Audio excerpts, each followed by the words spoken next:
mais le message, la mission, la présence de Delta Blanc va peut-être commencer par là, éventuellement. Non, écoutez, Delta Blanc donc, existe depuis, si je ne me trompe pas, 13 ou 14 ans à l'heure actuelle.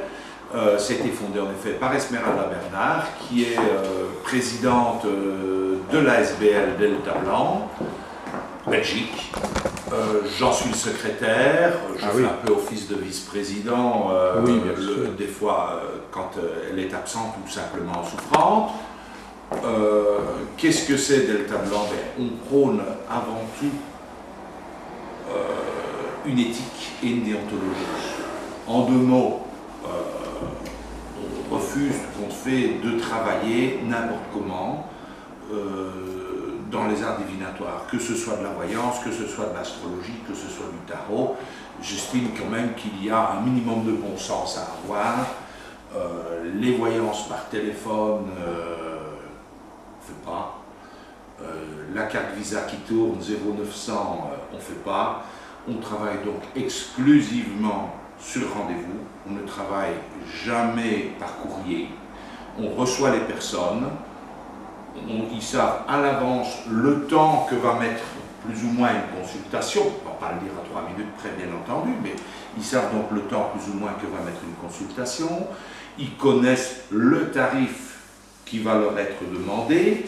Ce n'est pas une question qu'on a réfléchi peu ou beaucoup et que tout d'un coup c'est plus le même tarif pour quelqu'un ou suivant la marque de la voiture qui est devant chez nous, savoir combien on peut lui demander. C'est pas sérieux, mais on a vu de tout. Oui.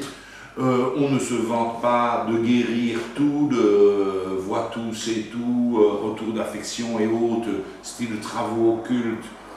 Moi, je ne discute pas. Il y a peut-être des gens qui arrivent à faire revenir leur grand-mère, j'en sais rien, ou l'amour de leur vie. En tout cas, ce n'est pas, dans notre optique, ce n'est pas du tout cette manière-là. Ce qu'on veut, c'est d'abord remettre l'église au milieu du village. Donc, il s'agit pour les gens réellement de les remettre au centre même de leur propre vie et de pouvoir les aider via l'une ou l'autre technique, que ce soit bien sûr l'astrologie là que je maîtrise, que ce soit la voyance, que ce soit le tarot, mais de pouvoir répondre à leurs questions, à leurs attentes et leur donner l'une ou l'autre piste qu'ils pourront suivre après pour pouvoir évoluer.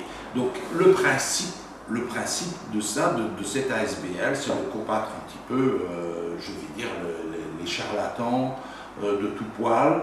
Il suffit d'ouvrir n'importe quelle gazette, que ce soit en France, en Belgique ou où vous voulez, vous aurez toujours des gens qui savent tout, qui comprennent tout, qui vous promettent la lune, le 6 au loto, et suivant combien vous payez d'ailleurs, qui vous diront tout compte fait.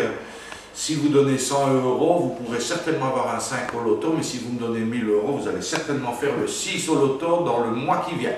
Hein, et encore, si on se concentre bien, peut-être même dans les 48 heures. Et, bon, c'est un manque de bon sens, mais je pense que quand les gens sont en souffrance, quand les gens sont tout perdus dans la vie, et ça peut arriver, eh bien, ils sont prêts à se raccrocher au premier charlatan qui passe.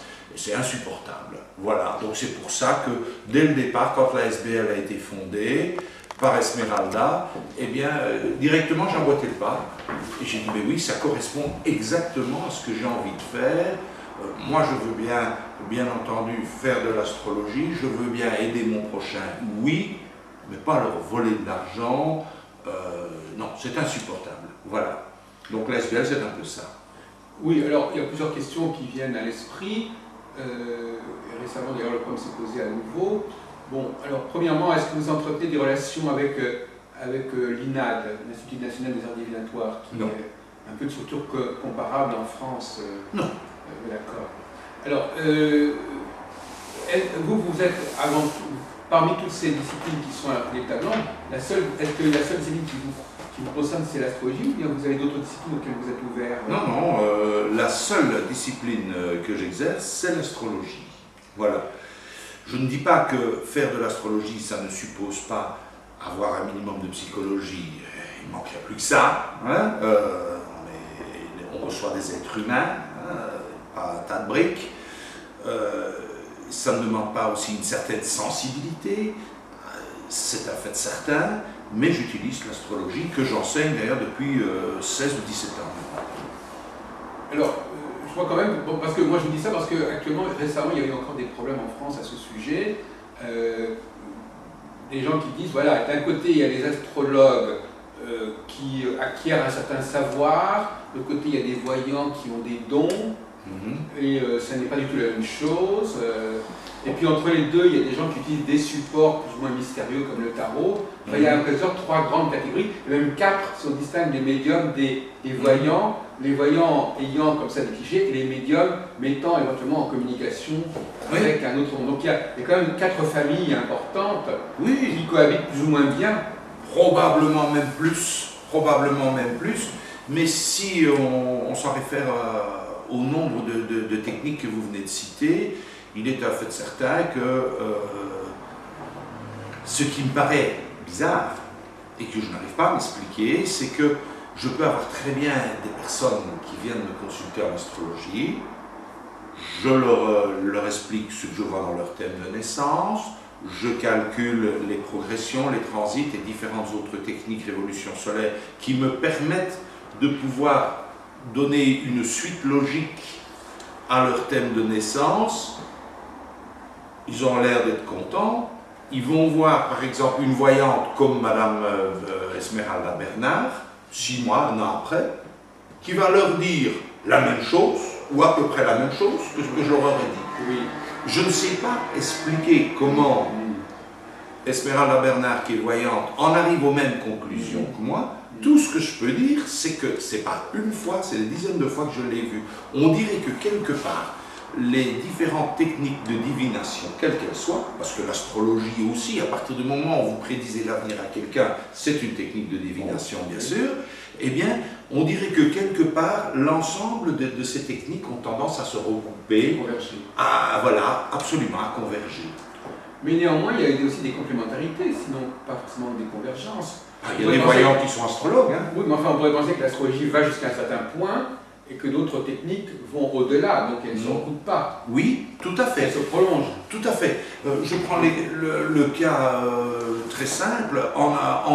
Un voyant, par exemple, peut très bien vous dire, vous allez rencontrer, moi, où je vois, par exemple, beaucoup d'arbres, je vois une personne, cette personne est brune, elle est barbue par exemple, et vous allez rencontrer cette personne et vous allez avoir une histoire avec cette personne, une histoire affective.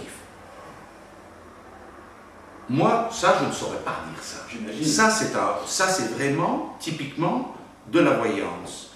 En astrologie, par contre, je peux dire à la même personne que je recevrai, tiens, voilà. Il y a vraiment toute une période favorable à votre vie affective qui se passera entre telle date et telle date, et il est bien probable que vous rencontrerez une personne qui pourrait vous convenir. Maintenant, je ne saurais pas dire que cette personne est barbue. L'histoire des arbres, ça se complète en fait. Voilà. Et quand je cite cette histoire, c'est parce que je me rappelle très bien, en effet, d'une personne qui a rencontré un garde forestier, en effet, donc les arbres, oui, c'était bien ça. Donc la voyante en question lui avait bien donné les informations. Cette personne, bon, était quand même un peu interloquée, elle se disait, enfin, des arbres, j'habite en ville, patati, patata, et elle ne le voyait pas du tout, et puis elle a rencontré en effet cette personne, et je lui avais donné, par contre, quand j'avais tiré son thème à cette personne, je lui avais donné la période qu'elle allait rencontrer une personne, mais elle ne me dit rien au départ, elle arrive, je ne lui demande pas de me raconter ce qui a été dit ailleurs, ça ne m'intéresse nullement, que du contraire, ça viendrait m'influencer, je n'aime pas ça. Donc je préfère ne rien savoir du tout, tirer le thème de la personne et partir sur une page blanche. Alors, est-ce que vous avez l'occasion, dans le cas de Delta Blanc, de vous rencontrer entre vous? Oui, de toute manière, tous les ans au minimum, il y a 2 assemblées. Oui. 2 assemblées générales, enfin une assemblée générale et une autre assemblée, mais lorsque l'on prépare des conférences, comme nous allons en avoir une le 23 octobre, qui sera très importante, j'y reviendrai, là il est nécessaire de se voir plusieurs fois pour préparer les conférences, pour savoir qui fait quoi, le truc habituel pour pouvoir préparer. C'est la conférence de la rentrée en quelque sorte? Oui, c'est la conférence de la rentrée absolument, qui aura lieu le 23 octobre. IOI, avec Jean-Jacques Charbonnier, qui est anesthésiste, réanimateur, qui a déjà écrit des livres qui traitent justement des cas de NDE absolument. Nous aurons le professeur Dirkens aussi qui va venir, qui est aussi très connu dans le domaine de la recherche, etc.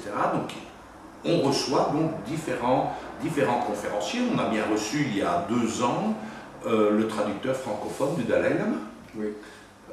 Mathieu Ricard, qui est venu faire une très très belle conférence. Donc encore une fois, lorsque l'on lance des conférences, bien sûr, on est les instigateurs, mais ce n'est pas nécessairement pour mettre Delta Blanc en avant, ni nous mettre en avant. Oui.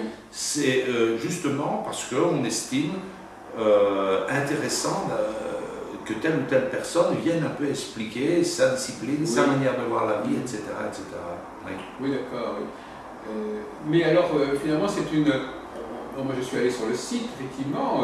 Je ne sais pas combien il y a de personnes qui se sont présentées, peut-être 7 ou 8, ou une dizaine, peut-être. Une dizaine, on va dire il y a une dizaine de personnes. Donc, quelque part, malgré tout, ce site, il leur permet d'avoir des clients, de cette manière. Je vais dire, en tout cas, ça peut permettre de se faire connaître. Oui, ça c'est un fait. Une recommandation, quelque part. Quelque part. Soyons sérieux, je ne suis pas en train de dire qu'il y a bien plus que 3, 4, 10 astrologues en Belgique. Je ne suis pas en train de dire que les autres astrologues ne font pas leur travail, mais ils ne font pas partie de notre ASBL. Oui. Ils n'ont pas non plus souscrit à, je vais dire, entre trémas, à notre charte d'éthique et de déontologie. Donc eux, ils travaillent comme ils veulent. Bon, ils peuvent être le voyant des stars et la star des voyants. Je ne citerai pas les noms, mais ça existe. Il y a des gens. Je n'aime pas les publicités tapageuses. Je n'aime pas cette manière je vais dire, de se mettre en avant et de s'attribuer des pouvoirs quasi surnaturels. Qu'est-ce que vous pensez, par exemple, des salons?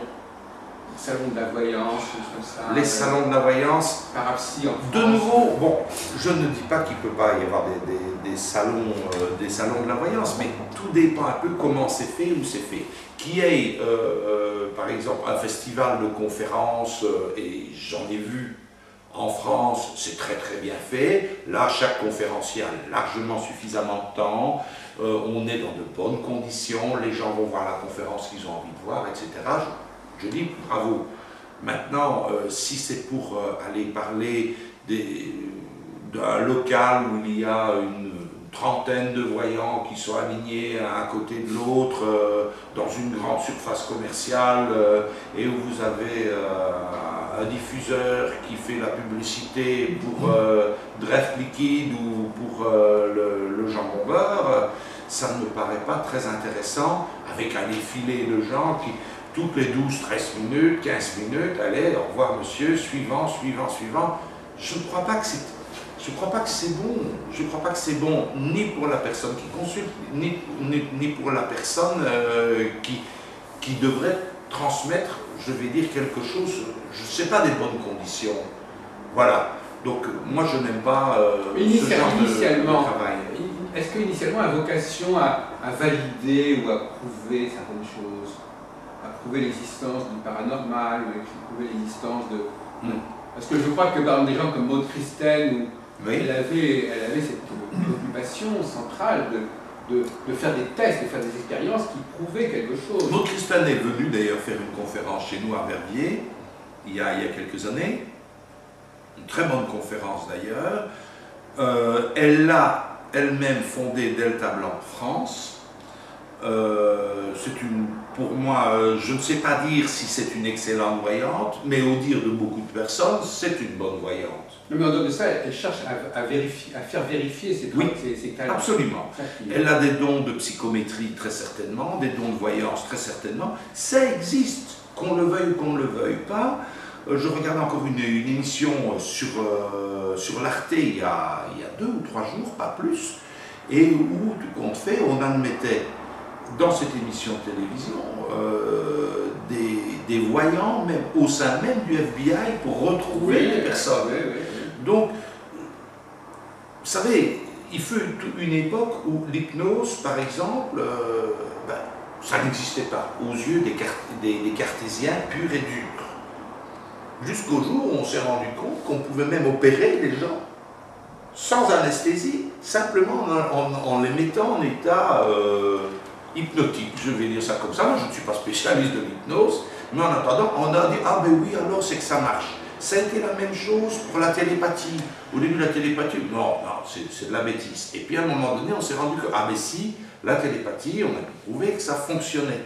Et je comprends que la démarche de Maud Christen, c'est un peu la même chose, c'est-à-dire essayer petit à petit de démontrer qu'il y a quelque chose et que tout n'est pas mesurable et quantifiable de manière matérielle. D'ailleurs, paradoxalement, il semblerait que la parapsychologie soit plus prise au sérieux que l'astrologie dans un certain nombre de milieux de chercheurs. Ah oui. Parce que les astrologues parfois ont un complexe de supériorité par rapport à la voyance, mais en réalité, au niveau scientifique, les capacités de voyance et de médiumnité ont parfois été mieux validées que la validité de l'astrologie. Vous savez, pourquoi se tracasser tout compte fait de savoir si la voyance ou l'astrologie sont supérieures ou inférieures? Moi, non, mais la validation, disons. Oui, tout ce que je sais, c'est que pour faire de l'astrologie convenablement, il est à fait certain qu'il faut déjà avoir beaucoup étudié et énormément pratiqué pour faire une astrologie valable. Ça, c'est clair. Vous ne savez pas sortir de votre petit doigt ni d'un petit marabout que vous allez acheter de 300 pages et vous instituer astrologue. Ce serait ridicule. C'est vraiment en astrologuant, pour faire un néologisme, qu'on devient astrologue.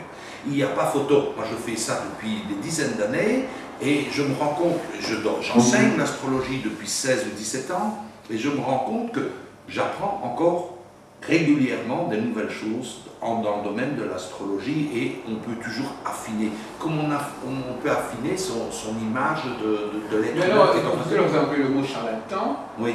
Bon, est-ce qu'un charlatan, par exemple, est-ce que ce serait quelqu'un qui dirait je suis astrologue et qui n'aurait pas vraiment les connaissances astrologiques adéquates?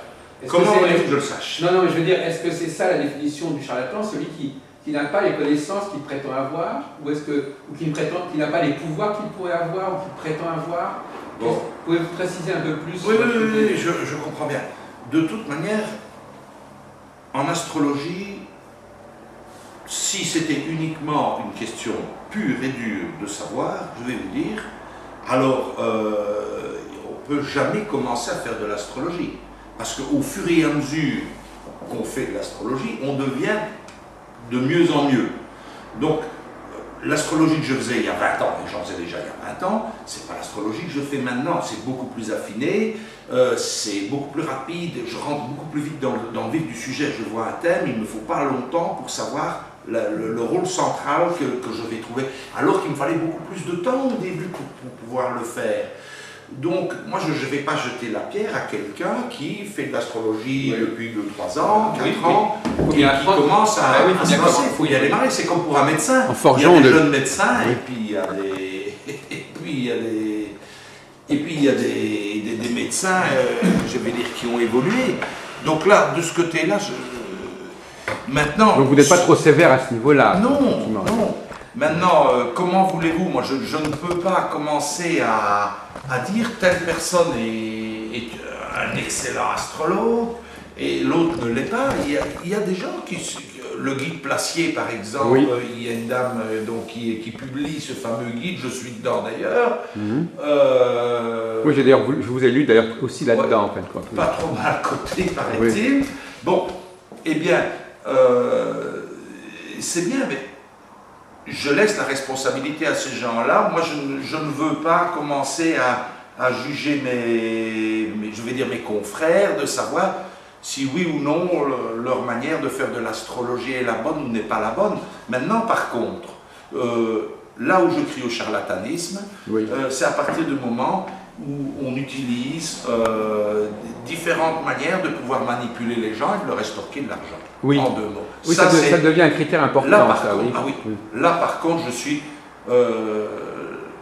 là catégorique, c'est insupportable. Franchement, ces gens-là ne devraient pas pouvoir exercer. En fait, il y a un certain pragmatisme chez ceux qui établissent des chartes. Je crois que les deux grands critères, c'est il ne faut pas qu'on prenne trop d'argent aux gens, et deuxièmement, il ne faut pas qu'on dise trop de bêtises. Quels que soient les moyens à utiliser, au fond, c'est les deux garde-fous, en quelque sorte. Du moment qu'on n'a pas dépassé un certain seuil à ce niveau-là, au niveau de l'argent et au niveau des trucs qui sont complètement aberrants, maintenant, tous les moyens sont bons. Maintenant, je vais dire une chose. Vous allez sur le site Delta Blanc et vous saurez exactement au centime près ce que, si vous venez faire une consultation chez moi, ce que vous allez payer. Oui, donc là, on limite les dégâts, effectivement. Oui. Écoutez, les gens, ils viennent ou ils ne viennent pas, c'est la même chose. Oui. Vous allez vous demander pour faire repeindre votre façade. Vous aurez un peintre qui va vous donner un devis, mais vous savez, vous dites oui ou vous dites non. Ça, c'est le commerce. On est d'accord sur un prix, sur un bien.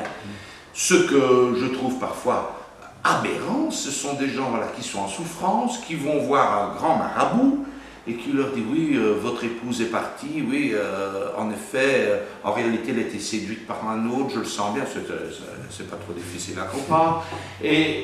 Mais je peux le faire revenir, mais vous devez m'acheter une bougie de 72 cm que j'ai sacralisée, vous allez la brûler, mais cette bougie, naturellement, j'ai dû beaucoup me concentrer pour la sacraliser, donc elle coûte directement 527 €, alors qu'il l'a achetée chez Blocker à 1,50 €, le jour avant. Là, c'est se foutre du monde. Là, ça n'a plus rien à voir. On profite de la souffrance des gens, on manipule les gens. Et parfois, j'ai vu des gens qui me disaient « Je suis allé 7 fois, 10 fois chez cette personne, et chaque coup, c'était 500 €, puis 1000 €, puis 2000, c'est tout juste. » Enfin, c'est une chaîne sans fin. Ça, je dis, c'est inacceptable. Des choses aussi qui existent, c'est vous faites 0,900 quelque chose, voit tout, c'est tout, 24 heures sur 24. Qu'on m'explique comment un voyant pourrait travailler 24 heures sur 24. Et il voit tout, il sait tout. Non, en réalité, vous avez un pool de personnes qui se relayent, si possible des étudiants, qui sont payés pour vous tenir le plus longtemps possible en ligne, parce qu'on fait tourner votre numéro de carte Visa. Et c'est autant la minute. Après, on vous dira tout ce que vous avez envie d'entendre, et on vous promet le mont, les merveilles, tout le bazar. De toute manière, ils ont une commission, et ça tourne. C'est insupportable. Ça n'a rien à voir ni avec de la voyance, ni de l'astrologie, ni avec l'amour de son prochain. Parce que la base, je crois que la base de tout ça, c'est quand même l'amour des autres. Si vous n'aimez pas les autres, vous ne devez même pas commencer à faire un commerce, quel qu'il soit d'ailleurs, je trouve. Dans le mot commerce, il y a un échange. Bien sûr, vous dites, ben voilà, vous me devez autant. Ok, mais ils le savaient avant d'entrer. Avant d'ouvrir la porte, ils savaient combien ils allaient me payer, de toute manière. Donc ce n'est pas le problème. Il y a un échange, je leur consacre du temps, de l'énergie, de l'attention. Ils me donnent une juste rétribution. Tout le monde, il est content. Voilà, il n'y a pas de manipulation. Je n'essaye pas après de dire à la personne, mais revenez dans un mois, je vais faire un travail très profond pour vous, etc. Pour moi, ça n'existe pas. Voilà, c'est tout. Voilà mes idées. C'est intéressant, mais par exemple en astro, c'est vrai que souvent, là vous touchez à un autre sujet, c'est que souvent les consultations, c'est une fois.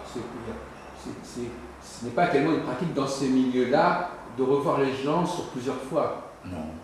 Maintenant, j'ai des gens qui, il ne faut pas oublier, quand vous tirez le thème d'une personne, le thème astrologique d'une personne, il est en fait certain que vous le tirez, le thème natal, vous faites les perspectives pour l'année qui vient, mais il est en fait certain, cette personne, j'ai des personnes qui viennent me revoir 2 ans, 3 ans, 4 ans, 5 ans plus tard, parce qu'ils sont dans un tout autre carrefour de leur vie et qui veulent avoir un éclairage actuel sur un petit peu leur évolution et les possibilités qu'ils ont.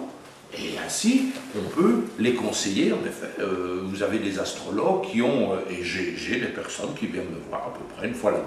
Je pense que c'est un peu paradoxal parce qu'effectivement, dans les domaines de la psychologie et de la thérapie, c'est normal de revoir la personne, par exemple, une fois par semaine. Ou oui, là, non, mais je veux dire qu'il y a un renversement. Qu'il y a des là, il s'agit d'une thérapie, justement. Oui, mais il y a des gens qui vous diront, mais justement, c'est pas sérieux de voir la personne une fois. Donc vous voyez où c'est compliqué. Ah oui, mais non, la différence, vous allez voir, personnellement, je vais vous dire, j'ai fait une psychothérapie il y a des années parce que j'estimais que pour pouvoir aider les personnes, je ne me suis jamais senti en grande difficulté, ni psychologique, ni affective, mais j'estimais que pour apporter quelque chose aux gens, il valait mieux se connaître bien soi-même et avoir fait un travail d'abord sur soi-même avant de pouvoir aider autrui. Donc j'ai entrepris cette thérapie et il était normal que j'aille toutes les semaines voir Madame X, je vais dire, j'allais voir, qui était psychothérapeute, et j'allais voir cette personne et raconter un peu ma vie, évoluer, comprendre différentes choses chez moi pour pouvoir avancer et arriver à un certain épanouissement. Je trouve ça normal, mais là il s'agit d'une thérapie. On ne fait pas de la thérapie. Attendez, je ne fais pas de l'exercice de la médecine, ça n'a rien à voir. Donc on n'est pas en train de soigner les gens. Non, mais si on ne veut pas aider les gens à arriver à un certain résultat, parfois il faut peut-être un suivi, un coaching, je ne sais pas. Mais, en tout cas, ça n'entre pas dans mes capacités. Je crois que un minimum de bon sens fait qu'on doit connaître ses limites. Oui. Mes limites, c'est plus du stade de dire voilà ce que je vois, voilà votre thème, voilà vos points forts, voilà vos points faibles, voilà un petit peu quelles sont les grandes tendances dans votre vie à l'heure actuelle, cette année voilà ce qui peut se passer, etc. etc. Mais je ne vais pas les soigner, c'est clair, je ne suis pas médecin. On peut les aider, et quand on veut aider quelqu'un, on peut l'aider aussi à passer des caps ou à arriver à certaines choses. On n'est pas dans le soin, mais on est quand même dans une... On peut avoir des résultats. Non, mais... Donc le résultat pour vous, c'est quoi le résultat? C'est que le client soit satisfait. Oui, absolument. Absolument, mais je ne vais pas correspondre. Vous savez des gens qui viennent me voir et réellement, ils voudraient bien que... Regardez, voilà la photo de mon fiancé ou de ma fiancée qui est partie. Qu'est-ce que vous pouvez faire pour moi? C'est tellement gros que si je plonge dessus, et je dis, ben oui, vous voudriez bien que je la fasse revenir. C'est fait, c'est vendu. Vous allez voir, je peux lui demander 1 000 €. Hein. Il va me les donner, hein, parce que ces gens sont prêts à tout pour revoir l'être aimé. Ça, c'est de la manipulation. Vous voyez, c'est ça la différence, c'est utiliser la faiblesse des gens. Ça n'a plus rien à voir avec l'amour du prochain, ça a à voir avec la cupidité. Et ça n'a rien à voir, c'est tout. C'est ça, c'est là-dessus que je m'érige. Qu'on utilise de la voyance, qu'on utilise des tarots, qu'on utilise de l'astrologie ou le pendule, pour moi, il n'y a pas de problème. À partir du moment où on peut aider la personne à voir un peu plus clair en elle, à s'épanouir, mais je trouve que c'est très bien comme ça. Il y a des gens qui vont venir me voir, moi, et qui n'iront jamais voir un psychologue parce qu'ils estiment, oh, je ne suis pas fou. Je ne vais pas aller voir un psychiatre ni un psychothérapeute, je ne suis pas fou. Donc je n'y vais pas. Ils viennent me voir, moi. Et parfois, il m'arrive de leur dire, écoutez, je pense que vous êtes dans une période de crise et qu'il serait peut-être bon de consulter une personne, un psychologue, un psychothérapeute, et de les renvoyer vers justement des thérapeutes. Parce que ma limite, moi, je vais voir parfois chez certaines personnes où est le problème de souffrance, mais je ne sais pas le soigner. C'est tout. Et je ne vais pas m'instituer en espèce de gourou qui va pouvoir soigner les plaies d'autrui. Je ne sais pas faire ça. C'est tout. Peut-être il y en a qui vont le faire, mais alors on est dans le domaine de la thérapie et ça n'a plus rien à voir avec la SBL dans lequel j'ai certaines responsabilités. Oui, mais malgré tout, si vous voulez, bon, je ne vais pas me faire l'avocat du diable, mais je vais un petit peu relancer la discussion, à savoir que, bon, par exemple, imaginons quelqu'un qui, bon, on a vu des cas comme cela de gens, effectivement, qui ont des problèmes assez graves et à qui on fait croire qu'une séance de quelque chose va suffire à régler leurs problèmes. Ouais. C'est ça. De toute façon, quelle que soit l'option qu'on choisit, il y a toujours un revers à la médaille. Quelle que soit si on choisit un traitement long, c'est un problème. Si on choisit un traitement court, c'est aussi un problème. Donc à ce moment-là, il y aura un travail qui n'aura peut-être pas été fait, ou il y aura une apparence de travail qui aura été fait, et dont la personne pourrait éventuellement se contenter à un moment donné. Mais écoutez, il y a une différence. Il y a une différence. Voilà. L'astrologie médicale, ça existe depuis des années. L'astrologie médicale va pouvoir observer éventuellement l'une ou l'autre insuffisance, l'une ou l'autre pathologie possible que la personne pourrait développer au cours de sa vie. Comme ça m'est déjà arrivé de dire à une personne, par exemple, qu'elle pouvait avoir une insuffisance au niveau de la thyroïde, mais je ne vais pas aller l'alarmer, je lui dis, écoutez, la prochaine fois que vous allez voir votre médecin, demandez-lui un petit peu qu'il fasse ne serait-ce qu'une petite échographie au niveau de la thyroïde, etc., de voir un petit peu ce qu'il en est. Et je me rappelle très bien, là j'ai eu un cas relativement marquant, d'une dame, je lui dis ça, elle dit, ça tombe bien calme la personne, bon, je ne sens rien, elle me dit, mais c'est pas grave, je vais voir mon médecin à la semaine, je lui poserai la question. On a fait une échographie et cette personne développait une tumeur à la thyroïde. Est-ce que je suis en train de dire que j'avais vu le mot tumeur dans ma tête? Non, rien du tout de tout ça. Simplement, j'avais vu qu'il y avait une insuffisance possible au niveau de la thyroïde parce que plusieurs éléments dans le thème de cette personne me le disaient.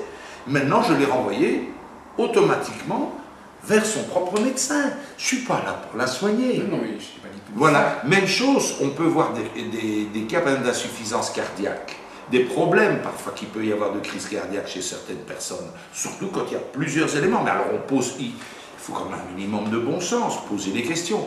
Et il y a déjà eu des cardiaques. Première chose que je demanderais, c'est l'aspect héréditaire, bien entendu. Il y a déjà eu des cardiaques dans votre famille. J'ai la personne en face de moi. Je vois tout de suite si la personne fait 150 kilos ou si elle a un poids normal par rapport à sa taille.